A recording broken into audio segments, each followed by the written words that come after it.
ਅੱਜ ਅਸੀਂ ਖੜੇ ਹਾਂ ਡੇਰਾਬੱਸੀ ਹਿਮਜ਼ ਸੈਂਟਰ ਜਿੱਥੇ डॉक्टर अमर सिंह आज़ाद, डॉक्टर अवधेश पांडे, आचार्य मनीष, डॉक्टर विश्वरूप राय चौधरी वर्गे बड़े बड़े दिग्गज डॉक्टर इत्थे आके इलाज करते हैं पेशेंट्स का। जिस रूम दे विच असीं खड़े हाँ वो रूम एक लैंडमार्क साबित हो रहा है जिथे तुसीं देख सकते हो। मैं अपने कैमरामैन नूं बेनती करांगा कि वो टब दिखाउण इत्थे जिहड़े टब इत्थे जिथे जिहड़े तुहानूं नज़र आ रहे हैं ये वो टब ने जिन्हां ने डायलिसिस का एक वड्डी क्रांति लिआंदी है। डायलिसिस ये टब दे विच बिठा के डायलिसिस किया जाता है तो नैचुरल डायलिसिस है। जदों ये नैचुरल डायलिसिस होने लग जाता है तो उस तो बाद पेशेंट जिहड़ा वो अपने आप ठीक होने लग जाता है। कोई खून नहीं बाहर कढ़िया जाता, मशीन दे विचों दी कढ़ के दोबारा नहीं साफ करके लिआंदा जांदा, कोई बंदे नूं उन्होंने कोई दवाई दी इंजैक्शन नहीं लगाए जाते, कोई इस तरह का काम नहीं किया जाता जिहड़ा कि जिहड़ा दूसरा आर्टिफिशियल डायलिसिस मशीन दे उत्ते जिहड़ा ये सारा काम किया जाता है। साडे नाल एक पेशेंट ने जिन्हां दा इस वेले नैचुरल डायलिसिस चल रहा। हाले तक आप गल की सी डॉक्टर अवधेश पांडे नाल कि नैचुरल डायलिसिस किस तरह होंदा, उहदे पिछे दी साइंस की है। लेकिन अज आप तुहानूं लाइव दिखावांगे कि नैचुरल डायलिसिस हो किस तरह रहा। बहुत सारे किडनी पेशेंट्स जिहड़े ने वो डायलिसिस करवा के किडनी जिहड़ी ट्रांसप्लांट करन तक चला जाता क्योंकि उस तो किते रिवर्स नहीं हो पाता। लेकिन ये वो मैथड है, ये वो तरीका है जिथे किडनी जिहड़ी आ वो रिवर्स होएगी, किडनी जिहड़ी वो ठीक होएगी। इत्थे तुहाडी किडनी जिहड़ी ट्रांसप्लांट होने तक नहीं जाएगी। मेरे नाल एक पेशेंट ने, आपां उन्हां दा प्रोफाइल जानते हैं, उस तो बाद मेरे नाल डॉक्टर अवधेश पांडे होणगे जिन्हों तो आप जाणांगे कि ये साइंस की है। सत श्री अकाल जी, की नाम है जी तुहाडा? अमरजीत सिंह जी। अमरजीत सिंह जी, तुसीं थोड़ा जिहा अपने बारे जानकारी दिओगे भी कित्थों दे रहण वाले हो, किन्ना पढ़े हो, की काम करदे हो, किन्नी तुहाडी उम्र है ते किस पोजीशन च किवें पहुंच गए तुसीं? मेरी उम्र 58 साल है जी। हाँ जी। मैं करियाने की दुकान करदा। कित्थों दे रहण वाले हो? लुधियाने दे रहण वाले हां जी। शहर दे विच महल्ले की दुकान है ते मेरी 2008 तो किडनी का मतलब डायग्नोस होया सी। उस तो बाद करते करते 2021 ਦੇ ਅਗਸਤ ਵਿੱਚ 18.3 ਕ੍ਰੈਟਿਨਾਈਨ ਹੋ ਗਿਆ ਸੀ। नहीं पर माफ़ करना तुहानूं रोक रहा। किडनी जिहड़ी है वो जदों भी कोई प्रॉब्लम आती है किडनी सीधी नहीं खराब हो जाती। किडनी खराब होने तो पहला बहुत सारे थोनों आवाज़ां मारदी है बचा लो मैनू, बचा लो, या हले भी बचो, अब मैनू आ हो गया, हले भी बचो, यूरिक एसिड वध गया, हले भी बचो, सीरम क्रिएटिनिन थोड़ा जिहा वध गया, हले भी बचो। कुछ ना कुछ इंडिकेशन थोनों दिंदी रहिंदी है। वो तुहानूं इंडिकेशन नहीं दित्ते उन्होंने? नहीं, 2008 तो बाद मेरे यूरिक एसिड वधदा सी पर वो डॉक्टर वगैरह को गए, उन्हें यूरोलिक और फैबोडास दवाई लाती, कदे घट जाती सी कदे वध जाती सी। खाण पीण का थोड़ा परहेज दसता कि दालां नहीं खाणियां, नॉन वैज रेड नहीं खाना, बाकी सब कुछ खाई पिया। नहीं पर तुहानूं इन्होंने ये नहीं दस्सिया कि किडनी खराब हो जाएगी भाई साहब, ये तो थोड़ी इंडिकेशन है? नहीं, ਇਹੋ जी किसी डॉक्टर ने मैनू इंडिकेशन नहीं दी। तो 2008 च जब मैं चेक कराया सारा पूरा बॉडी चेकअप, ਉਹਦੇ ਵਿੱਚ ये क्रेटिनाइन ਵਧਿਆ आया तो मैनू लुधियाने एक डॉक्टर है डॉक्टर CMC ਦੇ ਹੈਗੇ ਨੇ, ਉਹਨਾਂ ਦੇ ਨਾਲ ਮੇਰੀ ਬੇਟੀ ਪੜ੍ਹਦੀ ਸੀ ਤੇ ਉਹਨਾਂ ਨੇ ਦੱਸਿਆ ਬੇਟਾ ਤੁਹਾਡੇ ਗੁਰਦੇ 'ਚ ਨੁਕਸ ਪੈ ਗਿਆ। नहीं पर तुसीं पहला कुछ ना कुछ तो यह किया होना ना जिदे करके गुरदे च नुक्स पै गया। कुछ दवाइयां, कुछ पेन किलर खा रहे होने, कुछ इस तरह की चीज़ां, प्रोटीन जिहड़ा हो अननैचुरल प्रोटीन खा रहे होने बहुत ज़्यादा, कुछ तरह का कुछ तो कर ही रहे होने जिहदा किडनी खराब हुई। नहीं, पेन किलर मैं बिल्कुल नहीं खाधी। मैं 2 टाइम BP की गोली खांदा सी और यूरिक एसिड या यूरिया अपना ਉਹਦੇ फिर उस तो बाद थोड़ा जिहा कहंदे हार्ट की गोली ला लो नहीं तो हार्ट कमज़ोर हो जाएगा ਤੁਹਾਡਾ। तो फिर उन्होंने ਸ਼ੂਗਰ नहीं हैगी जी, बिल्कुल मेरी फैमिली किसी को शुगर नहीं है। तो उस तो बाद मैनू इन्होंने फिर लाती गोली डाइटोर या लैक्सिक्स। तो उस तो बाद चलता रहा आराम नाल। फिर मैं बिच ना आयुर्वेदिक दवाई भी ली है मध्य प्रदेश तो 3-4 साल, तो उत्थों फिर मैं ठीक सी। पर मार्च दे विच कोरोना आने करके ट्रेनां बंद होईयां, ट्रेनां बंद होने करके मैं जा नहीं सकिया। मेरा जंप मार के 18.3 क्रेटिनाइन हो गया। उस तो बाद मैनू डायलिसिस ते पाता इन्होंने। अच्छा, तुहानूं कोई डाइट चेंज करन नूं कहा सी या तुहानूं दवाइयां जिहड़ियां दस्सिया किसी ने, तुहानूं किसी डॉक्टर ने दस्सिया कि तुहाडीआं आह दवाइयां तुहाडी किडनी खराब कर रहीआं ने भाई साहब, तुसीं इहदा कोई होर तरीका लभो? नहीं, मैनू सिर्फ फ्रूट खाण नूं 4 फ्रूट कहा सी, नाशपाती, एप्पल, पपैया ते अमरूद। ते पाइनएप्पल खा सकते हो जब सीजन का आएगा। मतलब कई फ्रूट भी बंद कर? सारे फ्रूट बाकी बंद सीगे। अच्छा। ते ड्राई फ्रूट ते टोटल बंद सीगे। किने बंद कीते? एलोपैथी या किसी होर? एलोपैथिक वाले ने सारा बंद किया सी। अच्छा। उस तो बाद मेरा चलता रहा ਤੇ ਬਾਕੀ ਸਬਜ਼ੀਆਂ ਦੇ ਵਿੱਚ ਦਾਲਾਂ ਨਹੀਂ ਬਿਲਕੁਲ ਟੱਚ ਕਰਨੀਆਂ ਤੇ ਪੱਤੇ ਵਾਲੀ ਸਬਜ਼ੀ ਕੋਈ ਵੀ ਨਹੀਂ ਲੈਣੀ, ਨਾ ਪਾਲਕ, ਨਾ ਕੋਈ ਮੇਥੀ, ਨਾ ਧਨੀਆ ਪੱਤਾ, ਨਾ ਪੁਦੀਨਾ, ਕੋਈ ਚਟਨੀ ਵਗੈਰਾ ਕੁਝ ਨਹੀਂ। ਤੇ ਉਹ ਚੱਲਦਾ ਰਿਹਾ 2021 ਦੇ ਅਗਸਤ ਦੇ ਵਿੱਚ ਆ ਕੇ ਮੈਂ ਇੱਕਦਮ ਡਾਊਨ ਹੋ ਗਿਆ। ਫਿਰ ਹੁਣ ਇੱਥੇ ਆਇਆ, ਹੁਣ ਮੇਰਾ 18 ਪੁਆਇੰਟ ਤੋਂ 8.3 ਤੇ ਆ ਗਿਆ ਤੇ ਮੈਂ ਆਪਣੀ ਪੂਰਾ ਟ੍ਰੇਨਿੰਗ ਲੈ ਕੇ ਨਹੀਂ ਆਪਾਂ ਆਉਂਦੇ ਹਾਂ ਇਹ ਮੈਨੂੰ ਦੱਸੋ ਵੀ ਜਦੋਂ ਤੁਹਾਨੂੰ ਤੁਹਾਡਾ ਸੀਰਮ ਕ੍ਰੀਏਟਿਨਿਨ ਵੱਧ ਕੇ 18 ਪੁਆਇੰਟ ਸਮਥਿੰਗ ਪਹੁੰਚ ਗਿਆ, ਕੀ ਪ੍ਰੋਬਲਮ ਆਉਣ ਲੱਗੀ ਬੋਡੀ 'ਚ, ਕੀ ਹੋਣ ਲੱਗਾ ਤੁਹਾਡੇ? ਉਹਦੇ ਵਿੱਚ ਮੈਨੂੰ ਉਲਟੀਆਂ ਆਉਣ ਲੱਗ ਗਈਆਂ, ਕੁਝ ਖਾਣ ਨੂੰ ਇੱਕ ਘੁੱਟ ਪਾਣੀ ਨਹੀਂ ਲੰਘਦਾ ਸੀ, ਇੱਕ ਗਰੇਈ ਰੋਟੀ ਨਹੀਂ ਲੰਘਦੀ ਸੀ, ਪੈਰਾਂ 'ਚ ਸੋਜ ਆ ਗਈ, ਪੈਰਾਂ 'ਚ ਸੋਏ, ਮੂੰਹ 'ਚ ਨਹੀਂ ਸੋਜ ਆਈ, ਅੱਖਾਂ ਦੇ ਕੋਲ ਸੋਜ ਆਈ, ਪਰ ਮੈਨੂੰ ਨੀਂਦ ਔਰ ਮੈਂ ਤੁਰ ਫਿਰ ਨਹੀਂ ਬਿਲਕੁਲ ਸਕਦਾ ਸੀ, ਬਿਲਕੁਲ ਨਹੀਂ, ਸਾਹ ਚੜਨ ਲੱਗ ਗਿਆ, ਬੜਾ ਬੁਰਾ ਹਾਲ ਹੋ ਗਿਆ ਮੇਰਾ। ਡਾਕਟਰ ਨੇ ਪਾਣੀ ਪੀਣ ਤੋਂ ਘੱਟ ਮਨਾ ਕਰਤਾ ਹੋਣਾ, ਪਾਣੀ ਘੱਟ ਪੀਓ? ਪਾਣੀ ਮੇਰਾ ਉਹਨਾਂ ਨੇ ਕਿਹਾ ਸੀ ਕਿ 800 ml ਪੀ ਸਕਦੇ ਹੋ ਤੇ ਮੇਰਾ ਡਾਇਲਿਸਿਸ ਤੋਂ ਪਹਿਲੇ 2.5 ਲੀਟਰ ਪਿਸ਼ਾਬ ਆਊਟਪੁੱਟ ਸੀ। ਡਾਇਲਿਸਿਸ ਕਰਾਂਦਾ ਗਿਆ ਮੇਰਾ 350 ml ਆਊਟਪੁੱਟ ਰਹਿ ਗਿਆ ਇੱਕਦਮ। ਨਮਕ ਵੀ ਘਟਾਤਾ ਸੀ ਤੁਹਾਡਾ? ਨਮਕ ਤੇ ਬੰਦ ਹੀ ਸੀਗਾ। ਤੁਸੀਂ ਨਮਕ ਪਹਿਲਾਂ ਜ਼ਿਆਦਾ ਖਾਂਦੇ ਸੀ? ਨਹੀਂ, ਨਮਕ ਵੀ ਨਹੀਂ ਜ਼ਿਆਦਾ ਖਾਂਦਾ ਸੀ, ਪਰ ਮੈਂ ਨਮਕ ਮਤਲਬ ਘਰ ਯੂਜ਼ ਟਾਟਾ ਵਗੈਰਾ ਹੁੰਦਾ ਸੀ, ਇਸ ਕਰਕੇ ਉਹੀ ਚੱਲਦਾ ਸੀ। ਫਿਰ ਇਹਨਾਂ ਨੇ ਜਦ ਆਯੁਰਵੇਦ ਦਾ ਚੱਲਿਆ, ਉਹਨਾਂ ਨੇ ਸਿੰਗਾ ਨਮਕ ਚਾਲੂ ਕਰਵਾਇਆ ਪਾਕਿਸਤਾਨੀ, ਉਹ ਫਿਰ ਮੈਂ ਉਹ ਯੂਜ਼ ਕਰਦਾ। ਮੈਂ ਜਿੰਨਾ ਵੀ ਪ੍ਰੋਟੋਕੋਲ ਆਯੁਰਵੇਦ ਦਾ ਹੈਗਾ ਉਹ ਫੋਲੋ ਕਰਦਾ ਰਿਹਾ। ਅੱਛਾ, ਇੱਕ ਹੁਣ ਦੱਸੋ, ਤੁਸੀਂ ਜਦੋਂ ਤੁਹਾਡਾ ਸੀਰਮ ਕ੍ਰੀਏਟਿਨਿਨ ਜਿਹੜਾ ਵੱਧ ਕੇ 18 ਪੁਆਇੰਟ ਸਮਥਿੰਗ ਪਹੁੰਚ ਗਿਆ, ਫਿਰ ਉਸ ਤੋਂ ਬਾਅਦ ਤੁਸੀਂ ਕਿਸੇ ਹੋਰ ਡਾਕਟਰ, ਕਿਸੇ ਹੋਰ ਕੋਲ, ਕਿਸੇ ਇੱਧਰ ਉੱਧਰ ਫਿਰੇ, ਕਿਤੇ ਵੀ ਕਿਤੋਂ ਬਚ ਜਾਵਾਂ ਮੈਂ? ਲੁਧਿਆਣੇ ਡਾਕਟਰ ਦੀਪ ਹਸਪੀਟਲ ਹੈ ਮਾਡਲ ਟਾਊਨ ਦੇ ਵਿੱਚ, ਉੱਥੇ ਡਾਕਟਰ ਰਾਜਨ ਹੈ, ਉਹਨਾਂ ਕੋਲ ਗਏ, ਉਹਨਾਂ ਨੇ ਕਿਹਾ ਇਮੀਡੀਏਟ ਡਾਇਲਿਸਿਸ ਹੋਣਗੇ। ਰੈਗੂਲਰ 5 ਡਾਇਲਿਸਿਸ ਰੈਗੂਲਰ ਹੋਏ, ਅੱਜ ਕੱਲ ਪਰਸੋਂ, ਅੱਜ ਕੱਲ ਪਰਸੋਂ ਤੋਂ 5 ਦਿਨ ਕਰਨ ਤੋਂ ਬਾਅਦ ਫਿਰ ਉਹਨਾਂ ਨੇ 3 ਦਿਨ ਬਾਅਦ ਫਿਰ ਕੀਤਾ, ਫਿਰ ਉਹਨਾਂ ਨੇ ਹਰ 3 ਦਿਨ ਬਾਅਦ ਕਹਿਤਾ ਕਰੋ। ਫਿਰ ਮੈਂ ਉੱਥੋਂ ਨਾ ਮਤਲਬ ਇੱਕ ਡਾਕਟਰ ਹੋਰ ਕੰਸਲਟ ਕੀਤਾ ਤੇ ਉਹ ਡਾਕਟਰ ਗੁਰਪ੍ਰੀਤ ਸਿੰਘ ਹੈ, ਆਪਣਾ ਸ਼ਾਸਤਰੀ ਨਗਰ ਲੁਧਿਆਣਾ। ਉਹ ਕਹਿੰਦੇ ਮੈਂ ਤੁਹਾਡਾ ਡਾਇਲਿਸਿਸ ਬੰਦ ਕਰਾਂਗਾ। ਉਹਨੇ ਇਹਦੇ ਕੋਲ 7 ਗੋਲੀਆਂ ਸੀ, 8 ਡਾਕਟਰ ਰਾਜਨ ਕੋਲ, ਉਹਨੇ 17 ਗੋਲੀਆਂ ਕਰਤੀਆਂ। ਮਤਲਬ ਕਿਹੜੀਆਂ? ਐਲੋਪੈਥਿਕ ਦੀ ਵੀ ਵਿੱਚੇ ਹੋਮੋਪੈਥਿਕ ਦੀ ਵੀ। ਔਰ 17 ਗੋਲੀਆਂ ਕਰਨ ਦਾ ਮੇਰਾ ਇਹ ਪੋਜੀਸ਼ਨ ਹੋ ਗਿਆ ਕਿ ਮੇਰੀ ਅੱਗੇ ਨਾਲੋਂ ਵੀ ਹਾਲਤ ਖਰਾਬ ਹੋ ਗਈ। ਮੈਂ ਮਤਲਬ ਪੋਟੀ ਪਹਿਲੇ ਮੈਨੂੰ ਨਾਰਮਲ ਆਂਦੀ ਸੀ, ਬਿਲਕੁਲ ਕਬਜ਼ ਹੋ ਗਈ, ਨਾ ਕੁਝ ਖਾਵਾ ਸਕਾਂ ਨਾ ਕੁਝ, ਮੈਂ ਔਨ ਬੈੱਡ ਹੋ ਗਿਆ। ਉਸ ਤੋਂ ਬਾਅਦ ਮੈਂ ਉਹਨਾਂ ਨੂੰ ਛੱਡਿਆ ਤੇ ਫਿਰ ਦੂਜੀ ਜਗ੍ਹਾ ਆਸਥਾ 'ਚ ਗਿਆ।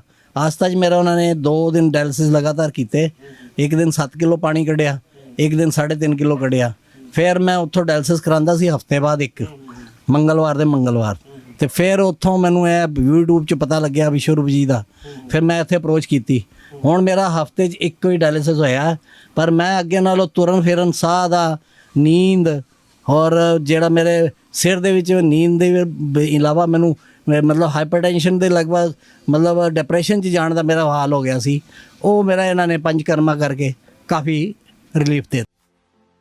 चंडीगढ़ में भारत का पहला इंटीग्रेटेड मेडिकल साइंसेज का हॉस्पिटल शुरू किया गया है, जिसका नाम हिम्स रखा गया है, hospital and institute of integrated medical sciences, जहां एलोपैथी, आयुर्वेद, होम्योपैथी, नेचुरोपैथी सब एक ही साथ पेशेंट को ठीक करने के उद्देश्य से काम करती है सारी पैथी। इसमें डॉक्टर विश्वरूप राय चौधरी, डॉक्टर अमर सिंह आजाद, डॉक्टर अवधेश पांडे, आचार्य मनीष, डॉक्टर खादर फली और इन सब की पूरी नॉलेज, ट्रेनिंग और एजुकेशन को यूज किया जा रहा है। लीवर फेल हो, किडनी खराब हो, हार्ट की प्रॉब्लम हो, जोड़ों का दर्द हो, ऑटो इम्यून डिजीज हो, स्टेज 4 कैंसर हो, कोई भी ऐसी बीमारी जो डॉक्टर ने आपको लाइलाज बताई हो या आपको कोई ऑपरेशन बताया हो, तो आप हिस हॉस्पिटल हिम्स में संपर्क कर सकते हैं और बीमारी की जड़ पर काम कर सकते हैं। रहना, खाना, पीना सब अरेंजमेंट है। 70 बेड का यह हॉस्पिटल भारत में अपनी तरह का एकमात्र ऐसा हॉस्पिटल है जहां पर पेशेंट को ठीक किया जाता है, पेशेंट को नॉलेज दी जाती है, पेशेंट को पढ़ाया जाता है, पेशेंट को एजुकेट किया जाता है कि कैसे आपको अपनी बीमारी से खुद ही लड़ना है, यानी कि अपना डॉक्टर खुद बनना है। Be your on doctor. तो आज जरूरत है ऐसे हिम्स के हॉस्पिटल और क्लिनिक्स की। अभी भारत में पटियाला में, जीरकपुर, चंडीगढ़, डेराबस्सी और दिल्ली में 14 क्लिनिक शुरू हो चुके हैं, जहां पर सिर्फ खाना पीना और लाइफस्टाइल को ठीक करके बीमारियों को रिवर्स करना सिखाया जाता है। और एक हॉस्पिटल डेराबस्सी जो चंडीगढ़ में है वो शुरू हो चुका है। ये सब हिम्स के नाम से काम कर रहे हैं। तो अगर आप भी किसी गंभीर बीमारी से परेशान हैं तो जल्द संपर्क करें हिम्स हॉस्पिटल चंडीगढ़ में। ਅੱਛਾ ਇੱਕ ਚੀਜ਼ ਦੱਸੋ ਤੁਸੀਂ, ਜਦੋਂ ਤੁਹਾਡਾ ਡਾਇਲਿਸਿਸ ਚੱਲ ਰਿਹਾ ਹੁੰਦਾ ਸੀ ਉਦੋਂ ਮਤਲਬ ਮੰਨ ਲਓ ਵੀ ਆਪਾਂ ਨੂੰ ਡਾਕਟਰ ਨੇ ਕਹਿਤਾ ਵੀ 18 ਪੁਆਇੰਟ ਸਮਥਿੰਗ ਹੋ ਗਿਆ, ਤੁਸੀਂ ਹਸਪੀਟਲ ਜਾ ਰਹੇ ਹੋ, ਤੁਸੀਂ ਇੱਕ ਡਾਕਟਰ ਕੋਲ ਜਾ ਰਹੇ ਹੋ, ਦੂਜੇ ਕੋ ਡਾਕਟਰ ਕੋਲ ਜਾ ਰਹੇ ਹੋ, ਤੁਹਾਨੂੰ ਕਿਸੇ ਪਾਸੋਂ ਆਰਾਮ ਨਹੀਂ ਆ ਰਿਹਾ, ਫਿਰ ਤੁਸੀਂ ਪੈ ਗਏ ਡਾਇਲਿਸਿਸ ਦੇ ਉੱਤੇ। ਡਾਇਲਿਸਿਸ ਮਸ਼ੀਨ ਚੱਲ ਰਹੀ ਆ, ਤੁਸੀਂ ਨਾਲ ਤੁਹਾਡਾ ਬਲੱਡ ਸਾਫ਼ ਹੋ ਰਿਹਾ, ਨਾਲ ਤੁਹਾਨੂੰ ਇੱਕ ਦਿਨ ਲੈ ਗਏ, 2 ਦਿਨ ਲੈ ਗਏ, ਉਸ ਟਾਈਮ ਮਾਈਂਡ 'ਚ ਕੀ ਚੱਲ ਰਿਹਾ ਹੁੰਦਾ ਸੀ, ਦਿਮਾਗ ਕੀ ਕਿੱਦਾਂ ਦਿਮਾਗ ਦੀ ਮਾਈਂਡ 'ਚ ਚੱਲ ਰਿਹਾ ਸੀ ਸਰ ਕਿ ਪੈਸੇ ਦਾ ਖਜ਼ਾਨਾ ਖਾਲੀ ਹੋ ਰਿਹਾ ਸੀ। ਮੈਂ ਛੋਟਾ ਜਿਹਾ ਰੁਜ਼ਗਾਰ ਕਰਦਾ ਔਰ ਮੈਂ ਸੋਚਿਆ ਮੈਂ ਟੀਕਾ ਲਵਾ ਲਵਾਂ ਆਪਣੇ ਆਪ ਨੂੰ। ਹਾਂ ਮਤਲਬ ਆਤਮ ਹੱਤਿਆ ਕਰਨ ਦੀ। ਹਾਂ ਇੰਨਾ ਬੁਰਾ ਹਾਲ ਸੀ। ਹਾਂ ਮੇਰਾ ਬਹੁਤ ਬੁਰਾ ਹਾਲ ਸੀ। ਪੂਰਾ ਪਰਿਵਾਰ ਬੜਾ ਦੁਖੀ ਸੀ। ਨਹੀਂ, ਪਰਿਵਾਰ ਦੇ ਸਲਾਹ ਦਿਲਾਸਾ ਦਿੰਦਾ ਰਿਹਾ। ਉਹ ਕਹਿੰਦੇ ਸਾਰੀ ਉਮਰ ਤੁਸੀਂ ਕਮਾਇਆ, ਤੁਸੀਂ ਕੀਤਾ। ਮੇਰੀ 14 ਸਾਲ ਦੀ ਉਮਰ 'ਚ ਮੇਰੇ ਪਿਤਾ ਜੀ ਗੁਜ਼ਰ ਗਏ ਸੀ, ਸਾਰੇ ਭੈਣ ਭਰਾ ਨੂੰ ਮੈਂ ਹੀ ਪਾਲਿਆ। ਉਹ ਸਾਰੇ ਕਹਿੰਦੇ ਨਹੀਂ ਨਹੀਂ ਅਸੀਂ ਤੁਹਾਡੇ ਨਾਲ ਹੈਗੇ ਆ। ਹਿੰਮਤ ਹਾਰ ਗਈ। ਮੈਂ ਹਿੰਮਤ ਹਾਰ ਗਿਆ ਸੀ। ਹੁਣ ਆ ਕੇ ਮੇਰੀ ਹਿੰਮਤ ਫਿਰ ਦੁਬਾਰਾ ਬਣ ਗਈ ਹੈ ਤੇ ਹੁਣ ਮੈਂ ਅੱਜ ਕੰਪਲੀਟ ਕਰਕੇ। ਅੱਛਾ, ਜਦੋਂ ਉਸ ਤੋਂ ਬਾਅਦ ਜਦੋਂ ਤੁਸੀਂ ਹਾਰ ਗਏ, ਡਾਇਲਿਸਿਸ ਵੀ ਚੱਲ ਰਹੇ ਨੇ, ਉਸ ਤੋਂ ਬਾਅਦ ਤੁਹਾਨੂੰ ਪਤਾ ਲੱਗਿਆ ਹਿਮਸ ਦੇ ਵਿੱਚ ਆਉਣਾ ਹੈ। ਹਿਮਸ ਜਦੋਂ ਅੰਦਰ ਐਂਟਰ ਕਰ ਰਹੇ ਹੋ, ਬਾਹਰ ਖੜੇ ਹੋ ਤੁਸੀਂ, ਅੰਦਰ ਐਂਟਰ ਕਰ ਰਹੇ ਹੋ, ਮਨ 'ਚ ਕੁਝ ਚੱਲ ਰਿਹਾ ਸੀ ਵੀ ਕੁਝ ਹੋ ਰਿਹਾ ਹੈ? ਐਸਾ ਸੀ ਕਿ 30 ਅਕਤੂਬਰ ਨੂੰ ਜਦ ਵਿਸ਼ਵਰੂਪ ਜੀ ਦਾ ਸੰਮੇਲਨ ਹੋਇਆ ਨਾ, ਉਹ ਮੇਰੇ ਯਾਰਾਂ ਦੋਸਤਾਂ ਨੇ ਜਿਨ੍ਹਾਂ ਨੂੰ ਪਤਾ ਸੀ ਕਿਡਨੀ ਪੇਸ਼ੈਂਟ ਹੈ, ਉਹਨਾਂ ਨੇ ਮੈਨੂੰ WhatsApp 'ਚ ਬਹੁਤ ਵੀਡੀਓ ਪਾਈ ਕਿ ਤੂੰ ਯਾਰ ਇੱਕ ਵਾਰ ਇੱਥੇ ਟਰਾਈ ਕਰ। ਤੇ ਮੈਂ ਫਿਰ ਆਪ ਨਹੀਂ ਆਇਆ। ਮੇਰੀ ਸਿਸਟਰ ਅੰਬਾਲੇ ਵਿਆਹੀ ਹੈ, ਮੈਂ ਉਹਨਾਂ ਦੇ ਗੱਲ ਕੀਤੀ। ਉਹ ਵਿਚਾਰੇ 2.5 ਮਹੀਨੇ ਪਹਿਲੇ ਇੱਥੇ ਸਾਰਾ ਪਤਾ ਕਰਕੇ ਗਏ ਸੀ। ਮੈਂ ਆਂਦਾ ਪਿਆ ਸੀ, ਮੇਰੀ ਤਬੀਅਤ ਰਸਤੇ 'ਚ ਦੁਰਾਹੇ ਕੋਲ ਖਰਾਬ ਹੋ ਗਈ। ਮੈਂ ਉੱਥੋਂ ਵਾਪਸ ਚਲਾ ਗਿਆ ਘਰ। ਮੁੜ ਕੇ ਮੈਨੂੰ ਸਾਰੇ ਕਹਿੰਦੇ ਨੇ ਛੱਡ ਪਰੇ ਆਯੁਰਵੇਦ ਦਾ, ਤੂੰ ਸਾਰੀ ਉਮਰ ਆਯੁਰਵੇਦ ਤੇ ਹੀ ਕਰਦਾ ਰਿਹਾ ਤੇ ਤੇਰਾ ਫਰਕ ਤੇ ਪਿਆ ਨਹੀਂ। ਪਰ ਮੇਰੀ ਹਾਲਤ ਬੜੀ ਖਰਾਬ ਸੀ। ਮੈਂ ਜਦ ਘਰਦਿਆਂ ਨੂੰ ਸਾਰਿਆਂ ਨੂੰ, ਬੇਟੀ ਨੂੰ, ਭੈਣ ਨੂੰ, ਸਾਰਿਆਂ ਨੂੰ ਕਿਹਾ ਕਿ ਮੇਰਾ ਟੀਕਾ ਲਵਾ ਦਿਓ, ਤੇ ਉਹ ਕਹਿੰਦੇ ਨਹੀਂ ਫਿਰ ਹੁਣ ਲਾਸਟ ਚਾਂਸ ਉੱਥੇ ਲੈਣੇ ਆ ਚੱਲ ਕੇ। ਫਿਰ ਉਹ ਕਹਿੰਦੇ ਬਹਾਨੇ ਨਾਲ ਮੈਨੂੰ ਬੁਲਾਇਆ ਉਹਨਾਂ ਨੇ ਅੰਬਾਲੇ, ਨਾ ਕਿ ਮੈਂ ਇੱਥੇ ਆਉਣਾ ਚਾਹੁੰਦਾ ਸੀ। ਉਹਨਾਂ ਨੇ ਕਿਹਾ 1 ਜਨਵਰੀ ਆਪਾਂ ਇੱਥੇ ਮਨਾਉਂਦੇ ਆ, ਤੁਸੀਂ ਤੇ। ਮੈਂ 30 ਤਰੀਕ ਸ਼ਾਮ ਨੂੰ ਆਇਆ, 31 ਤਰੀਕ ਨੂੰ ਇੱਥੇ ਲਿਆ ਕੇ ਮੈਨੂੰ ਦਾਖਲ ਕਰਤਾ। ਹਾਂਜੀ, ਮੈਂ 1 ਤਰੀਕ ਤੋਂ ਇੱਥੇ ਇਹ ਸਾਰਾ ਸਿਸਟਮ ਦਾ ਪ੍ਰੋਗਰਾਮ ਲੈ ਰਿਹਾ ਔਰ ਮੈਨੂੰ ਬਹੁਤ ਬੈਟਰ ਫੀਲ ਹੋ ਰਿਹਾ। ਜਿੰਨੇ ਵੀ ਮੈਂਬਰ ਮਿਲੇ ਆ, ਕੋਈ ਵੀ ਇੱਕ ਵੀ ਬੰਦਾ ਮੈਨੂੰ ਨਿਰਾਸ਼ਾ ਨਹੀਂ ਮਿਲਿਆ, ਸਾਰੇ ਖੁਸ਼ੀ ਮਨ ਨਾਲ ਗਏ। ਪਰ ਫਰਦਰ ਇਹ ਹੈ ਕਿ ਅੱਗੋਂ ਇਹ ਸਾਰਾ ਸਿਸਟਮ ਕਰਨਾ ਪਏਗਾ ਤੇ ਤਾਂ ਹੀ ਸਾਨੂੰ ਬੈਨੀਫਿਟ ਮਿਲੇਗਾ। ਅੱਛਾ, ਇੱਕ ਚੀਜ਼ ਮੈਨੂੰ ਦੱਸੋ ਕਿ ਇੱਥੇ ਆ ਕੇ ਤੁਹਾਨੂੰ ਉਸ ਤੋਂ ਪਹਿਲਾਂ ਪ੍ਰੋਬਲਮ ਜਿਹੜੀਆਂ ਸੀਗੀਆਂ ਉਹ ਕੀ ਸੀਗੀਆਂ, ਕੀ ਤੁਹਾਨੂੰ ਹੋ ਰਿਹਾ ਸੀਗਾ ਜਿਹੜਾ ਉਰੇ ਆ ਕੇ ਤੁਸੀਂ ਜਦੋਂ ਥੈਰੇਪੀ ਲਈ ਤਾਂ ਉਹ ਤੁਹਾਡਾ ਠੀਕ ਹੋਣ ਲੱਗਾ? ਕੀ ਸੀਗਾ? 5 ਕਿਸਮ ਦੀ ਪ੍ਰੋਬਲਮ ਆ ਗਈਆਂ ਸੀ। ਇੱਕ ਤੇ ਕ੍ਰੈਟਨਾਈਨ ਤੇ ਵੱਧਦਾ ਹੀ ਵੱਧਦਾ ਸੀ। ਹਰ ਹਫਤੇ ਬਾਅਦ ਡਾਕਟਰ ਕਹਿੰਦੇ ਸੀ ਚੈੱਕਅਪ ਕਰਾਓ। ਪਹਿਲੇ ਤਾਂ 1500-1600 ਰੁਪਇਆ ਲਾਲ ਪੱਤੇ ਦੇ ਕੇ ਚੈੱਕ ਕਰਵਾਉਣਾ ਪੈਂਦਾ ਸੀ। ਹਰ ਹਫਤੇ ਦੀ ਦਵਾਈ ਦਿੰਦੇ ਸੀ। ਸੈਕੰਡ, ਮੇਰਾ ਨੀਂਦ ਬਿਲਕੁਲ ਘਟ ਗਈ ਸੀ। ਅੱਛਾ, ਥਰਡ, ਮੇਰੇ ਕੋਲ ਤੁਰਨ ਨਹੀਂ ਹੁੰਦਾ ਸੀ, ਥਕਾਵਟ ਹੁੰਦੀ ਸੀ। ਮੈਂ ਯੋਗਾ ਵੀ ਕਰ ਲੈਂਦਾ ਸੀ ਪਹਿਲੇ, ਪਾਰਕ ਵੀ ਮੇਰੇ ਘਰ ਦੇ ਕੋਲ ਹੈ, ਪਾਰਕ ਵੀ ਮੈਂ ਜਾਂਦਾ ਸੀ, ਬਿਲਕੁਲ ਨਹੀਂ ਜਾ ਸਕਦਾ ਸੀ। ਤੇ ਮੇਰਾ ਹੌਲੀ ਹੌਲੀ ਸਾਰਾ ਕੁਝ ਸਿਸਟਮ ਖਰਾਬ ਹੋ ਗਿਆ ਤੇ ਔਨ ਬੈੱਡ ਤੇ ਆਉਣ ਵਾਲਾ ਕੰਮ ਹੋ ਗਿਆ ਬਸ। ਮਤਲਬ ਹਰ ਟਾਈਮ ਇੱਕ ਨੈਗੇਟਿਵ ਥਾਟ ਆਉਂਦਾ ਸੀ, ਮਰ ਜੋ, ਕੋਈ ਫਾਇਦਾ ਨਹੀਂ ਹੈਗਾ। ਫਾਇਦਾ ਨਹੀਂ। ਮੈਂ ਕਿਹਾ ਹੁਣ ਸਭ ਕੁਝ ਹੋ ਗਿਆ, ਭੈਣ ਭਰਾ ਵਿਆਹ ਗਏ, ਬੱਚੇ ਵਿਆਹ ਗਏ, ਪੜ੍ਹੇ ਲਿਖੇ ਗਏ, ਕਾਰੋਬਾਰ ਹੋ ਗਿਆ, ਕੰਮ ਇਹਨਾਂ ਦਾ ਹੋ ਗਿਆ, ਚਲੋ ਆਪਣਾ ਅੱਗੇ ਸਾਰਾ ਕਰੀਏ। ਕਿੰਨੀ ਉਮਰ ਹੈ ਤੁਹਾਡੀ? ਮੇਰੀ 58 ਹੈ। ਤੇ ਡਾਕਟਰ ਵਿਸ਼ਵਰੂਪ ਰਾਏ ਚੌਧਰੀ, ਡਾਕਟਰ ਅਮਰ ਸਿੰਘ ਆਜ਼ਾਦ, ਡਾਕਟਰ ਅਵਧੇਸ਼ ਪਾਂਡੇ, ਆਚਾਰਿਆ ਮਨੀਸ਼, ਇਹ ਤਾਂ ਸਾਰੇ ਕਹਿੰਦੇ ਨੇ ਵੀ ਬੰਦਾ 100 ਸਾਲ ਲਈ ਆਇਆ ਧਰਤੀ ਦੇ ਉੱਤੇ। ਦੇਖੋ ਜੀ, ਇਹ ਤੇ ਹੁਣ ਵਰਤਾਂਗੇ ਤੇ ਪਤਾ ਲੱਗੇਗਾ। 3-7 ਦਿਨ 'ਚ ਤੇ ਮੈਨੂੰ ਪੋਜ਼ਿਟਿਵ ਮਿਲਿਆ। 7 ਦਿਨ 'ਚ ਬਾਅਦ ਲੱਗ ਰਿਹਾ ਵੀ ਮੈਂ 100 ਸਾਲ ਜੀਊਂਗਾ। ਹੁਣ ਮੈਨੂੰ ਉਮੀਦ ਜਾਗ ਰਹੀ ਹੈ ਔਰ ਮੈਂ ਜ਼ਰੂਰ 100 ਸਾਲ ਨਹੀਂ, ਜਿੰਨੀ ਰੱਬ ਨੇ ਉਮਰ ਬਖਸ਼ੀ ਹੈ ਉਨੇ ਤੋਂ ਨਾ ਘੱਟ ਨਾ ਕੋਈ ਵਧਾ ਸਕਦਾ ਜੀ। ਨਾ ਤਿਲ ਘਟੇ, ਬਾਣੀ 'ਚ ਲਿਖਿਆ ਨਾ ਤਿਲ ਘਟੇ, ਤੇ ਉਹਨਾਂ ਤੇ ਜੀ ਕੇ ਆਰਾਮ ਨਾਲ ਜਾਏ ਨਾ। ਮਤਲਬ ਪੂਰੀ ਤਰ੍ਹਾਂ ਤੁਸੀਂ ਸੰਤੁਸ਼ਟ ਹੋ ਰਹੇ? ਹਾਂਜੀ, ਬਿਲਕੁਲ ਪੂਰਾ ਸੰਤੁਸ਼ਟ ਹੋ। ਬਹੁਤ ਧੰਨਵਾਦ ਤੁਹਾਡਾ, ਨਿਊਜ਼ ਏਸ਼ੀਆ ਪੰਜਾਬੀ ਨਾਲ ਗੱਲਬਾਤ ਕੀਤੀ, ਤੁਹਾਡਾ ਬਹੁਤ ਬਹੁਤ ਥੈਂਕ ਯੂ ਜੀ। ਸੋ ਤੁਸੀਂ ਦੇਖਿਆ ਵੀ ਕਿਸ ਤਰੀਕੇ ਨਾਲ ਇੱਕ ਅਜਿਹਾ ਪੇਸ਼ੈਂਟ ਜਿਹੜਾ ਕਿਸ ਹਾਲਾਤ ਦੇ ਵਿੱਚ ਪਹੁੰਚ ਚੁੱਕਿਆ ਸੀ, ਕਿੱਦਾਂ ਦੀ ਹਾਲਾਤ ਸੀਗੀ। ਤੁਸੀਂ ਸੋਚ ਸਕਦੇ ਹੋ ਉਸ ਦਾ ਮਾਨਸਿਕਤਾ ਕੀ ਹੁੰਦੀ ਹੈ ਜਦੋਂ ਬੰਦਾ ਇੱਕ ਡਾਇਲਿਸਿਸ ਮਸ਼ੀਨ ਦੇ ਉੱਤੇ ਪਿਆ ਹੈ। ਕੋਈ ਬੰਦਾ ਉਸਨੂੰ ਕਿਸੇ ਪਾਸੋਂ ਇਲਾਜ ਨਜ਼ਰ ਨਹੀਂ ਆ ਰਿਹਾ, ਲੇਕਿਨ ਉਸ ਟਾਈਮ ਨੈਗੇਟਿਵ ਥਾਟ ਆਉਣ ਲੱਗ ਜਾਂਦੇ ਨੇ, ਕਿਉਂਕਿ ਇੱਕ ਬਾਡੀ ਦੇ ਅੰਦਰ ਵੀ ਕੁਝ ਚੇਂਜਸ ਆਉਂਦੇ ਨੇ। ਬਾਡੀ ਦੇ ਅੰਦਰ ਬਲੱਡ ਸਪਲਾਈ ਜਿਹੜੀ ਆ ਉਹ, ਕਿਉਂਕਿ ਜਿਹੜਾ ਕਿਡਨੀ ਬਲੱਡ ਸਪਲਾਈ ਸਹੀ ਤਰੀਕੇ ਨਾਲ ਅੱਗੇ ਭੇਜ ਨਹੀਂ ਰਹੀ, ਬਲੱਡ ਸਪਲਾਈ ਜਿਹੜਾ ਬ੍ਰੇਨ ਤੱਕ ਪਹੁੰਚ ਨਹੀਂ ਰਹੀ ਸਹੀ ਢੰਗ ਨਾਲ, ਉਹਦੇ ਨਾਲ ਨੈਗੇਟਿਵ ਥਾਟ, ਉਹਦੇ ਨਾਲ ਹਾਰਮੋਨਸ ਵੀ ਉਸ ਤਰ੍ਹਾਂ ਦੇ ਬਣਨ ਲੱਗ ਜਾਂਦੇ ਨੇ ਕਿ ਜਿਹੜਾ ਉਹਨਾਂ ਨੇ ਆਤਮ ਹੱਤਿਆ ਕਰਨ ਤੱਕ ਦੀ ਉਹ ਸੋਚਣ ਲੱਗ ਜਾਂਦੇ ਸੀਗੇ। ਪਰ ਆਪਾਂ ਹੁਣ ਇੱਦਾਂ ਨਾ, ਇਹ ਠੀਕ ਹੋ ਰਹੇ ਨੇ, ਪਰਮਾਤਮਾ ਦੀ ਕਿਰਪਾ ਦੇ ਨਾਲ ਇਹ ਠੀਕ ਹੋ ਰਹੇ ਨੇ। ਹੁਣ ਆਪਾਂ ਇਹ ਸਾਇੰਸ ਸਮਝਦੇ ਹਾਂ, ਕਿਉਂਕਿ ਇਹ ਬਹੁਤ ਵੱਡੀ ਸਾਇੰਸ ਹੈ, ਇੱਕ ਅਜਿਹੀ ਰੈਵੋਲੂਸ਼ਨ ਕਹਿ ਸਕਦੇ ਆਪਾਂ ਇਹਨੂੰ, ਇੱਕ ਅਜਿਹੀ ਸਾਇੰਸ ਹੈ ਕਿ ਜਿਸ ਨੂੰ ਇੱਕ ਵੱਡੇ ਲੈਵਲ ਦੇ ਉੱਤੇ ਚੈਲੰਜ ਵੀ ਕੀਤਾ ਗਿਆ, ਲੇਕਿਨ thanks to God and thanks to ਜਿਹੜਾ ਇਹਨਾਂ ਡਾਕਟਰਸ ਦੀ ਟੀਮ ਦਾ, ਜਿਨ੍ਹਾਂ ਨੇ ਇੱਕ ਨਵਾਂ ਜਿਹੜਾ ਰੈਵੋਲੂਸ਼ਨ ਲਿਆਂਦਾ। ਔਰ ਅੱਜ ਤੁਹਾਡੇ ਸਾਹਮਣੇ ਸਬੂਤ ਦੇ ਤੌਰ ਦੇ ਉੱਤੇ ਸਰਦਾਰ ਅਮਰਜੀਤ ਸਿੰਘ ਜੀ ਇੱਥੇ ਪਏ ਨੇ, ਔਰ ਜਿਨ੍ਹਾਂ ਨੂੰ ਇੱਕ ਹਫ਼ਤੇ ਦੇ ਵਿੱਚ 5 ਡਾਇਲਿਸਿਸ ਹੋ ਰਹੇ ਸੀ, ਅੱਜ ਬਿਲਕੁਲ ਕਹਿ ਰਹੇ ਨੇ ਵੀ ਮੈਂ ਬਿਲਕੁਲ ਠੀਕ ਹੈ। ਜਿਹੜੀ ਪ੍ਰੋਬਲਮ ਆ ਰਹੀ ਹੈ ਸਾਇੰਸ ਸਮਝਦੇ ਹਾਂ। ਡਾਕਟਰ ਅਵਧੇਸ਼ ਪਾਂਡੇ ਸਾਡੇ ਨਾਲ ਨੇ। ਡਾਕਟਰ ਸਾਹਿਬ, ਤੁਹਾਡਾ ਨਿਊਜ਼ ਏਸ਼ੀਆ ਪੰਜਾਬੀ ਦੇ ਬਹੁਤ ਬਹੁਤ ਸਵਾਗਤ ਹੈ। सत श्रीकाल जी, सत श्रीकाल आपके सारे दर्शकों के लिए। डॉक्टर साहब, हाँ, साइंस के पहले आर्ट ऑफ लिविंग की बात करते हैं। आपने अभी सुना ये पेशेंट ये कह रहे थे कि मैं सुसाइड करने का सोच रहा था। तो बात ये है कि डॉक्टर्स का क्या फ़र्ज़ बनता है जान बचाने का। प्रॉब्लम सिर्फ एक पेशेंट आया वो ही सिर्फ प्रॉब्लम है, या पेशेंट को क्या तकलीफ़ है सिर्फ वो देख के दवा दे देना या उसको वापस भेज देना ठीक नहीं है। उसके सोशल एस्पेक्ट को देखना ज़रूरी है, उसके बैकड्रॉप को देखना ज़रूरी है। बैकड्रॉप इसलिए ज़रूरी है कि मान लीजिए कोई डायलिसिस के लिए जा रहा है, सिर्फ वो पेशेंट का प्रॉब्लम नहीं है। सोशल प्रॉब्लम ये है कि घर का एक जवान बेटा या बेटी अपना यूजुअल काम छोड़ के हफ्ते में 2 या 3 बार उनको डायलिसिस के लिए ले जाना पड़ता है। तो उसमें प्रॉब्लम क्या होता है कि पेशेंट तो पेशेंट है, वो तो प्रोडक्टिव है नहीं फैमिली के लिए, लेकिन जो प्रोडक्टिव बेटा या बेटी या वाइफ है वो भी लगे हुए हैं, जो कमाऊ सदस्य है वो भी उलझ गए, लगा हुआ है, तो उसकी भी नौकरी गई। तो ये आर्ट ऑफ लिविंग की पहले बात करें, साइंस ऑफ लिविंग के पहले, तो इसमें क्या है ये आप घर पे कर सकते हैं और डायलिसिस की अमूमन ज़रूरत नहीं पड़ती है, जो हमारा यहाँ पे एक्सपीरियंस रहा है। तो एक तो बात वापस आने की है, दूसरा क्या इंसल्ट इस चीज़ तक ले आया है। ब्लड प्रेशर, डायबिटीज़ ज़्यादातर रीज़न ये होते हैं किडनी फेलियर के। पेशेंट्स को लगता है कि ब्लड प्रेशर तो मेरा मेंटेन्ड है ये दवाइयों पे, लेकिन 20 साल 22 साल के बाद या 10 साल के बाद किडनी फेल करने लगती है। रीडिंग हमने कम कर ली, वो अंदर उसी तरह चला। हाँ, तो ब्लड प्रेशर का इफेक्ट जो है, ब्लड को जितना प्रेशर से टारगेट ऑर्गन को मिलना चाहिए था किडनी को, हमने ब्लड प्रेशर की दवा दे के कम कर दिया उसको, तो उसको कम ब्लड मिल रहा है। तो वो कम ब्लड मिलेगा तो धीरे धीरे धीरे धीरे धीरे वो फेलियर में जाएगा। ऑर्गन मरने लगते हैं।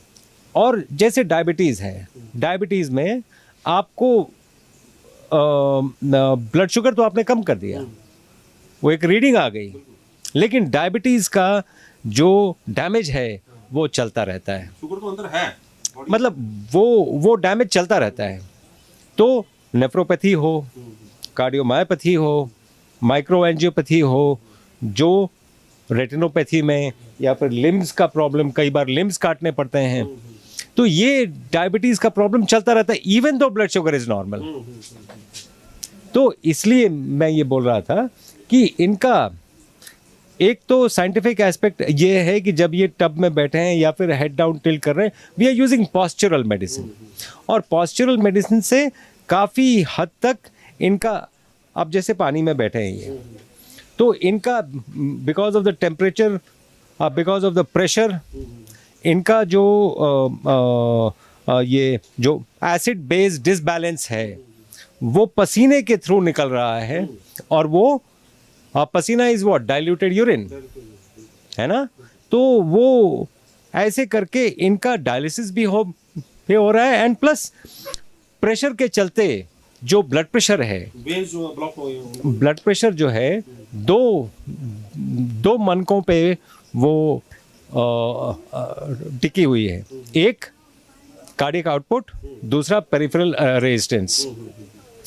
कार्डियक आउटपुट जब ये इस पे जाएंगे, अब because of the pressure cardiac output कम होता है, तो सिस्टोलिक ब्लड प्रेशर कम होता है। पेरिफेरल रेजिस्टेंस बढ़ जाता है, ये कम होता है, अब बिकॉज डायलिटेशन हो जाता है, ये गर्म पानी है तो पेरिफेरल डायलिटेशन हो जाता है, तो डायस्टोलिक भी कम हो जाता है, तो ब्लड प्रेशर भी कम हो गया, और ये डायलिसिस भी हो गया, और पेशेंट आपके सामने है। अच्छा, एक बात बताइए, हमने वीडियो में तो बोला था, वीडियो में हमने बहुत बारीकी से समझ, लेकिन अभी अब हमारे पास लाइव है, तो इसमें क्या है कि हमने इन्फ्लामेशन की बात की थी, आपको याद होगा कि इन्फ्लेमेशन क्या करता है बॉडी के अंदर जब क्रॉनिक इन्फ्लेमेशन में अगर जो वेन्स के अंदर अगर और आर्टरीज के अंदर या ब्लड वेसल्स के अंदर अगर इन्फ्लेमेशन आ गई तो उसकी वजह से भी ब्लॉकेज आती है, उसकी वजह से भी ब्लड प्रेशर जो है वो ऊपर नीचे हो जाता है।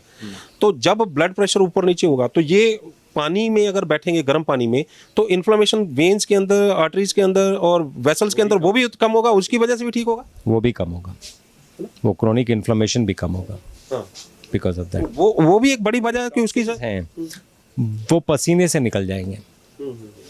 और एसिड प्रॉब्लम क्या होता है ना, lungs and kidneys acid based balance और डिसबैलेंस में लगे रहते हैं।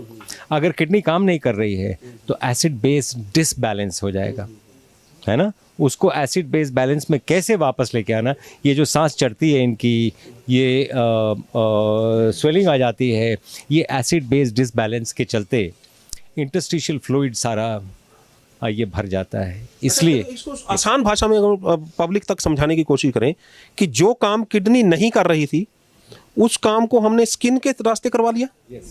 एक तो वो, दूसरा जो टॉक्सिन्स नहीं निकल रहे थे वो स्किन के जरिए निकल गए, वही तो बोल रहा हूँ, ताकि पेशेंट डिटॉक्स्ड हो गया। और डिटॉक्स जैसे ही होगा उनको अच्छा फील होना शुरू हो जाएगा। ठीक है, ये इन्होंने एक ऐसी सेंटिमेंटल बात बोल दी कि मैं सुसाइड करने का सोच रहा था। एक डॉक्टर के लिए सुनने के लिए वो बहुत बड़ी बात है। जैसे मैं अगर कुछ सुन लूँगा, चाहे मैं कोई भी काम कर रहा हूँ, मैं दौड़ के आऊँगा कि नहीं, ये अपना फ़र्ज़ ये है ना कि कोई ये ना सोचे।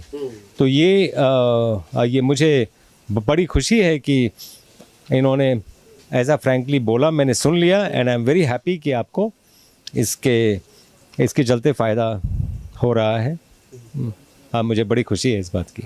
ये आप अगर आएंगे hymns hospital and institute of integral medical sciences, Chandigarh Derabassi में हॉस्पिटल है ऑन द मेन हाईवे। अगर आप आते हैं तो यहाँ पे आपको बहुत सारे कैंसर पेशेंट मिलेंगे, एंड स्टेज कैंसर पेशेंट मिलेंगे। एंड सिर्फ फ़र्क ये देखेंगे when you compare these patients with the patient in other hospital of similar kind, फ़र्क ये देखेंगे कि ये कंफर्टेबल है। दूसरा फ़र्क ये देखेंगे कि ये आपको लगेगा नहीं कि ये पेशेंट हैं, वो दर्द रहित हैं। कि शुगर, बीपी सिर्फ 7 दिन में बिना 1 रुपए की दवाई के 90% लोगों का यहाँ हिम्स हॉस्पिटल चंडीगढ़ में भर्ती होकर खाने पीने को ठीक करके रिवर्स किया जा सकता है। सैकड़ों पेशेंट हो चुके हैं। अगर ज़ुबान पे लगाम है तो 3 लोगों से वास्ता नहीं पड़ेगा आपका। खाने के लिए है तो डॉक्टर से वास्ता नहीं पड़ेगा, बोलने के लिए है तो पुलिस और वकील से वास्ता नहीं पड़ेगा, और प्रोफेशनली इन तीनों से वास्ता ना पड़े तो ज़्यादा अच्छा है। दूसरा, दुनिया की कोई भी ऐसी बीमारी नहीं है जो खाने पीने से हो नहीं जाती है और फिर रेगुलेट नहीं हो सकती है।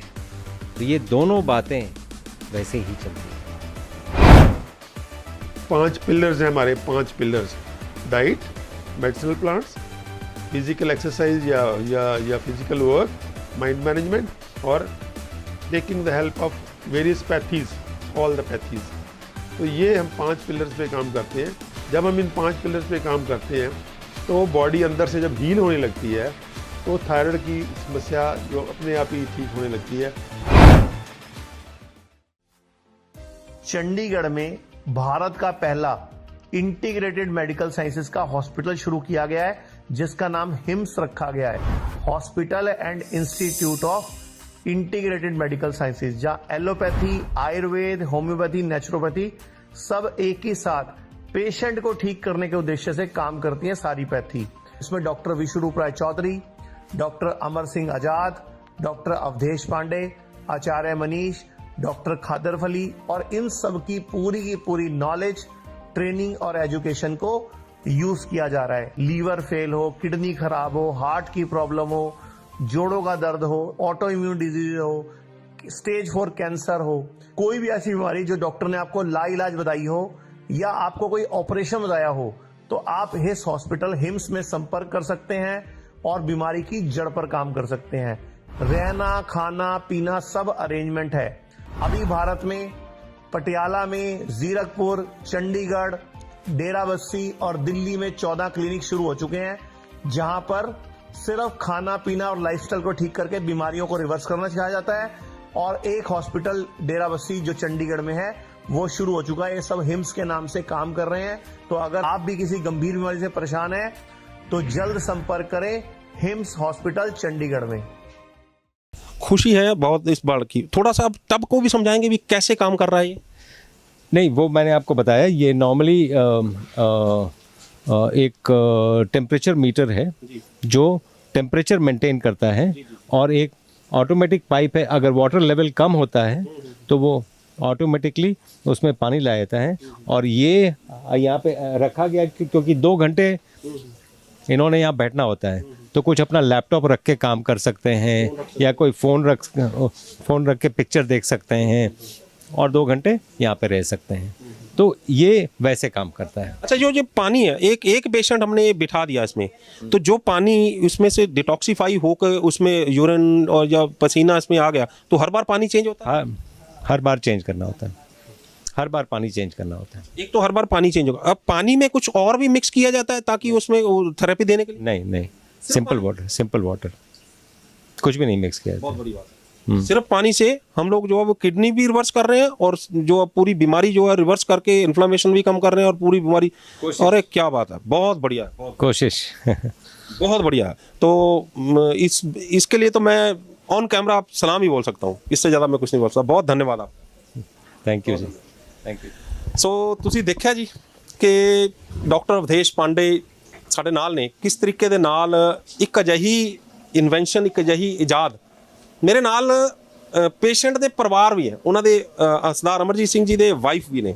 ਥੋੜਾ ਜਿਹਾ ਇਹਨਾਂ ਦੀ ਮਾਨਸਿਕਤਾ ਵੀ ਜਾਣ ਲਈਏ ਆਪਾਂ, 2 ਮਿੰਟ ਨਾਲ ਲਾ ਲਈਏ ਕਿ ਜਦੋਂ ਇੱਕ ਪਰਿਵਾਰ ਦੇ ਵਿੱਚ ਅਜਿਹਾ ਪੇਸ਼ੈਂਟ ਆ ਜਾਂਦਾ ਤੇ ਉਹਦੇ ਵਿੱਚ ਫਿਰ ਉਹਨਾਂ ਦੀ ਮਾਨਸਿਕਤਾ ਕਿਸ ਤਰ੍ਹਾਂ ਦੀ ਹੋ ਜਾਂਦੀ ਹੈਗੀ। ਸਤਿ ਸ਼੍ਰੀ ਅਕਾਲ ਜੀ, ਕੀ ਨਾਮ ਹੈ ਜੀ? ਗੁਰਦੀਪ ਕੌਰ। ਤੁਹਾਡੇ ਹਸਬੈਂਡ? ਹਾਂਜੀ। ਕੀ ਖਾਦਾ ਸੀ ਇਹਨਾਂ ਨੇ, ਇਹੋ ਜਿਹਾ ਕੀ ਕਰਿਆ ਸੀ ਜਿਹੜੇ ਕਿਡਨੀ ਖਰਾਬ ਹੋ ਗਈ? ਕੁਛ ਵੀ ਨਹੀਂ ਐਦਾਂ ਕੁਛ ਵੀ ਖਾਂਦੇ ਨਹੀਂ ਸੀ, ਜਿਵੇਂ ਨਾ ਡਰਿੰਕ ਕਰਦੇ ਸੀ ਨਾ ਕੁਛ ਖਾਂਦੇ ਪੀਂਦੇ ਸੀ, ਐਵੇਂ ਦਾ ਕੁਛ ਵੀ ਨਹੀਂ ਕਰਦੇ ਸੀ। ਤੇ ਕਿਡਨੀ ਖਰਾਬ ਹੋਈ ਤੇ ਫਿਰ ਪਰਿਵਾਰ ਦੇ ਵਿੱਚ ਮਾਹੌਲ ਕਿਸ ਤਰ੍ਹਾਂ? ਬਸ ਟੈਨਸ਼ਨ ਦਾ ਮਾਹੌਲ ਸੀ, ਹੋਰ ਟੈਨਸ਼ਨ ਰਹਿੰਦੀ ਸੀ ਹਰ ਟਾਈਮ। ਜਦੋਂ ਜਿਵੇਂ ਪਹਿਲੇ ਸਟਾਰਟਿੰਗ ਵਿੱਚ ਤਾਂ ਘੱਟ ਸੀ, ਫਿਰ ਧੀਰੇ ਵੱਧਦੀ ਗਈ, ਤੇ ਟੈਨਸ਼ਨ ਰਹਿੰਦੀ ਸੀ ਹਮੇਸ਼ਾ ਕਿ ਠੀਕ ਹੋ ਜਾਏ, ਬਸ ਇਹੀ ਟੈਨਸ਼ਨ ਰਹਿੰਦੀ ਸੀ। ਕਿੰਨਾ ਕੁ ਪੈਸਾ ਲਾ ਚੁੱਕੇ ਹੋ ਹਾਲੇ ਤੱਕ ਕਿਡਨੀ ਦੇ ਮਾਮਲੇ ਦੇ ਨਾਲ? 4-5 ਲੱਖ ਲੱਗ ਗਿਆ ਹੋਣਾ। 5 ਲੱਖ ਲੱਗ ਕੇ ਵੀ ਕੰਡੀਸ਼ਨ ਐਂਡ ਤੇ ਪਹੁੰਚ ਚੁੱਕੀ ਸੀ? ਹਾਂਜੀ। ਚਲੋ ਆਰਾਮ ਨਹੀਂ ਆਇਆ? ਨਹੀਂ। ਤੇ ਉਰੇ ਆਰਾਮ ਆ ਰਿਹਾ ਹੈ? ਹਾਂਜੀ, ਇਹ DIP ਡਾਈਟ ਫੋਲੋ ਕਰਨ ਲੱਗ ਗਏ ਸੀ ਪਹਿਲੇ ਤੋਂ, 1 ਸਾਲ ਤੋਂ ਫੋਲੋ ਕਰਦੇ ਸੀ। ਫਿਰ ਇੱਥੇ ਦਾ ਪਤਾ ਲੱਗਿਆ, ਫਿਰ ਇੱਥੇ ਆਏ, ਤੇ ਇੱਥੇ ਮਤਲਬ ਹੁਣ ਪੂਰਾ ਟ੍ਰੀਟਮੈਂਟ ਸਮਝ ਕੇ, ਤੇ ਹੁਣ ਅਸੀਂ ਘਰ ਜਾ ਕੇ ਵੀ ਪੂਰਾ ਫੋਲੋ ਕਰਾਂਗੇ। ਇਹ ਜਦੋਂ ਵੀ ਡਾਇਲਿਸਿਸ ਕਰਾਉਂਦੇ ਸੀ ਉਸ ਤੋਂ ਬਾਅਦ ਘਰ ਆ ਕੇ ਰੋਂਦੇ ਸੀ ਆਪਣੇ ਨੂੰ ਬਹੁਤ ਜ਼ਿਆਦਾ। ਫਿਰ ਉਹਨਾਂ ਦੇ ਨਾਲ ਅਸੀਂ ਵੀ ਡਿਪਰੈਸ ਹੋ ਜਾਂਦੇ ਸੀ। ਉਹੀ ਕਹਿ ਰਿਹਾ, ਜਦੋਂ ਪੇਸ਼ੈਂਟ ਇੱਕ ਹਿੰਮਤ ਹਾਰ ਜਾਂਦਾ ਫਿਰ ਉਦੋਂ ਪਰਿਵਾਰ ਦੀ ਕੰਡੀਸ਼ਨ ਕੀ ਹੁੰਦੀ ਹੈ, ਉਦੋਂ ਮਾਨਸਿਕਤਾ ਕੀ ਹੁੰਦੀ ਹੈ? ਹਾਂਜੀ, ਬਸ ਅਸੀਂ ਹੌਸਲਾ ਹੀ ਦਿੰਦੇ ਸੀ ਇਹਨਾਂ ਨੂੰ ਕਿ ਠੀਕ ਹੋ ਜਾਓਗੇ। ਤੇ YouTube ਵਿੱਚ ਦੇਖਦੇ ਰਹਿੰਦੇ ਸੀ, ਫਿਰ ਅਸੀਂ ਬੋਲਦੇ ਹਾਂ ਅਸੀਂ ਤੁਹਾਨੂੰ ਉੱਥੇ ਹੀ ਲੈ ਕੇ ਚੱਲਦੇ ਹਾਂ। ਫਿਰ ਅਸੀਂ ਇਹਨਾਂ ਨੂੰ ਇੱਥੇ ਲੈ ਆਏ। ਤੇ ਹੁਣ ਤੁਸੀਂ ਸੰਤੁਸ਼ਟ ਹੋ ਵੀ ਇੱਥੇ ਜੋ ਹੋ ਰਿਹਾ ਇਲਾਜ? ਹਾਂਜੀ, ਸੰਤੁਸ਼ਟ ਹਾਂ। ਬਹੁਤ ਧੰਨਵਾਦ ਜੀ, ਬਹੁਤ ਧੰਨਵਾਦ। ਸੋ ਅਮਰਜੀਤ ਸਿੰਘ ਦੇ ਨਾਲ ਆਪਾਂ ਅੱਜ ਪੂਰੀ ਕੇਸ ਹਿਸਟਰੀ ਜਾਣੀ ਹੈ ਵੀ ਕਿਸ ਤਰੀਕੇ ਦੇ ਨਾਲ ਇਹਨਾਂ ਨੂੰ ਪ੍ਰੋਬਲਮ ਆਈ, ਕਿੱਦਾਂ ਡਾਇਲਿਸਿਸ ਦੇ ਥਰੂ ਨਿਕਲ ਕੇ ਕਿਡਨੀ ਇੱਕ ਅਜਿਹੀ ਹਾਲਾਤ 'ਚ ਪਹੁੰਚ ਗਈ ਕਿ ਇਹਨਾਂ ਨੂੰ ਇਹ ਲੱਗਣ ਲੱਗ ਗਿਆ ਵੀ ਹੁਣ ਮੇਰਾ ਤਾਂ ਪੈਸਾ ਹੀ ਲੱਗ ਰਿਹਾ ਤੇ ਜ਼ਿੰਦਗੀ ਮੇਰੀ ਫਿਰ ਵੀ ਸ਼ਾਇਦ ਨਾ ਬਚੇ, ਤੇ ਕਿਉਂ ਨਾ ਮੈਨੂੰ ਇੱਕ ਜ਼ਹਿਰ ਦਾ ਇੰਜੈਕਸ਼ਨ। ਇਹਨਾਂ ਨੇ ਸਿੱਧਾ ਇਹ ਕਿਹਾ ਵੀ ਮੈਂ ਆਪਣੇ ਆਪ ਨੂੰ, ਇੱਕ ਪਰਿਵਾਰ ਨੂੰ ਕਹਤਾ ਸੀ ਮੈਨੂੰ ਜ਼ਹਿਰ ਦਾ ਇੰਜੈਕਸ਼ਨ ਲਵਾ ਦਿਓ। ਤੇ ਲੇਕਿਨ ਕਹਿੰਦੇ ਨੇ ਵੀ ਪਰਮਾਤਮਾ ਜਿਹਨੂੰ ਬਚਾਉਣ ਵਾਲਾ ਹੋਵੇ ਉਹਨੂੰ ਕੋਈ ਮਾਰ ਨਹੀਂ ਸਕਦਾ। ਤੇ ਇਹ ਹਾਲਾਤ ਦੇ ਵਿੱਚ ਫਿਰ ਇਹਨਾਂ ਨੇ ਹਿਮਸ ਦੇ ਵਿੱਚ ਦਾਖਲਾ ਲਿਆ। 31 ਤਰੀਕ ਯਾਨੀ 31 ਦਸੰਬਰ, ਹਾਲੇ ਕੋਈ ਬਹੁਤੀ ਦੂਰ ਨਹੀਂ ਹੈ, ਹਫ਼ਤਾ ਕੁ ਪਹਿਲਾਂ ਹੀ ਇਹਨਾਂ ਨੇ ਦਾਖਲਾ ਲਿਆ ਹੈਗਾ। ਤੇ ਅੱਜ ਇਹ ਆਪਣੇ ਆਪ ਦੇ ਵਿੱਚ ਇਹਨਾਂ ਨੇ ਜਿਹੜੇ 5 ਡਾਇਲਿਸਿਸ ਹੋ ਰਹੇ ਸੀਗੇ ਹਫ਼ਤੇ ਦੇ ਵਿੱਚ, ਇਹਨਾਂ ਦੇ 1 ਡਾਇਲਿਸਿਸ ਹੋਇਆ ਸਾਰਾ, ਤੇ ਬੋਡੀ ਵੀ ਜਿਹੜੀ ਰਿਕਵਰ ਕਰ ਰਹੀ ਹੈ। ਜੋ ਇਹਨਾਂ ਦੇ ਸਿੰਪਟਮ ਆ ਰਹੇ ਸੀ, ਪ੍ਰੋਬਲਮ ਆ ਰਹੀ ਸੀ, ਉਹ ਸਾਰੀ ਠੀਕ ਹੋ ਰਹੀ ਹੈ। ਤੇ ਇਹ ਉਮੀਦ ਇਹਨਾਂ ਦੇ ਅੰਦਰ ਜਾਗੀ ਹੈ। ਹੁਣ ਇਹ ਮਤਲਬ ਆਪਣੇ ਆਪ ਨੂੰ ਤੰਦਰੁਸਤ ਵੀ ਫੀਲ ਕਰ ਰਹੇ ਨੇ, ਤੇ ਜੋ ਸੋਜਾ, ਜੋ ਪੇਨ, ਜੋ ਕੁਝ ਵੀ ਹੋ ਰਿਹਾ ਸੀ, ਉਹ ਸਾਰੇ ਇਹਨਾਂ ਦੀ ਰਿਕਵਰ ਹੋ ਚੁੱਕੀ ਹੈ। ਤੇ ਉਮੀਦ ਕਰਦੇ ਹਾਂ ਕਿ ਆਉਣ ਵਾਲੇ ਸਮੇਂ ਦੇ ਵਿੱਚ ਬਿਲਕੁਲ ਤੰਦਰੁਸਤ ਹੋਣਗੇ। ਇੱਕ ਵਾਰੀ ਫਿਰ ਵੀਡੀਓ ਬਣਾ ਕੇ ਇਹਨਾਂ ਨੂੰ ਤੁਹਾਡੇ ਸਾਹਮਣੇ ਪੇਸ਼ ਕਰਾਂਗੇ। ਸੋ ਤੁਹਾਨੂੰ ਇਹ ਗੱਲਬਾਤ ਕਿਵੇਂ ਲੱਗੀ, ਆਪਣੀ ਰਾਏ ਸਾਨੂੰ ਸਾਡੇ ਕਮੈਂਟ ਬਾਕਸ ਜ਼ਰੂਰ ਦੇਣਾ। ਜੇਕਰ ਵੀਡੀਓ ਵਧੀਆ ਲੱਗੀ ਹੈ ਤਾਂ ਇਸ ਨੂੰ ਲਾਈਕ ਤੇ ਸ਼ੇਅਰ ਵੱਧ ਤੋਂ ਵੱਧ ਕਰ ਦਿਓ, ਕਿਉਂਕਿ ਬਹੁਤ ਸਾਰੇ ਪੇਸ਼ੈਂਟ ਇਹ ਹਾਲਾਤ ਦੇ ਵਿੱਚ ਆਪਣੇ ਘਰ ਬੈਠੇ ਨੇ, ਹਿੰਮਤ ਹਾਰ ਚੁੱਕੇ ਨੇ। ਉਹ ਵੀ ਕਹਿੰਦੇ ਹੋਣੇ ਕਿ ਸਾਨੂੰ ਟੀਕਾ ਲਵਾ ਦਿਓ, ਸਾਡਾ ਕੋਈ ਫਾਇਦਾ ਨਹੀਂ ਬਚਣ ਦਾ। ਲੇਕਿਨ ਇਹ ਇੱਕ ਅਜਿਹਾ ਟੈਸਟੀਮੋਨੀਅਲ ਹੈ, ਇਹ ਇੱਕ ਅਜਿਹੇ ਉਦਾਹਰਨ ਹੈ ਜਿਹੜੀ ਕਿ ਜਦੋਂ ਪਬਲਿਕ ਤੱਕ ਪਹੁੰਚੇਗੀ ਤਾਂ ਬਹੁਤ ਸਾਰੇ ਲੋਕਾਂ ਦੇ ਅੰਦਰ ਹਿੰਮਤ ਜਾਗੇਗੀ। ਹਿੰਮਤ ਜਾਗ ਕੇ ਉਹ ਕਹਿਣਗੇ ਵੀ ਅਸੀਂ ਵੀ ਠੀਕ ਹੋ ਸਕਦੇ ਹਾਂ। ਜੇ ਸਰਦਾਰ ਅਮਰਜੀਤ ਸਿੰਘ ਠੀਕ ਹੋ ਸਕਦੇ ਨੇ ਤਾਂ ਅਸੀਂ ਵੀ ਠੀਕ ਹੋ ਸਕਦੇ ਹਾਂ। ਤੇ ਜੇ ਠੀਕ ਹੋਣਾ ਹੋਏਗਾ ਤਾਂ ਫਿਰ ਹਿਮਸ ਹਸਪੀਟਲ ਦੇ ਦਰਵਾਜ਼ੇ ਤੁਹਾਡੇ ਲਈ ਖੁੱਲ੍ਹੇ ਨੇ। ਤੁਸੀਂ ਇੱਥੇ ਆਓ ਤੇ ਆਪਣਾ ਇਲਾਜ ਕਰਵਾ ਸਕਦੇ ਹੋ। ਸਾਡੇ ਚੈਨਲ ਨੂੰ ਸਬਸਕ੍ਰਾਈਬ ਕਰਨਾ ਨਾ ਭੁੱਲਿਓ। ਅਗਲੀ ਵਾਰ ਫਿਰ ਹਾਜ਼ਰ ਹੋਵਾਂਗੇ ਇੱਕ ਨਵੇਂ ਮੁੱਦੇ, ਇੱਕ ਨਵੇਂ ਮਹਿਮਾਨ ਦੇ ਨਾਲ। ਉਦੋਂ ਤੱਕ ਮੈਨੂੰ ਦਿਓ ਇਜਾਜ਼ਤ।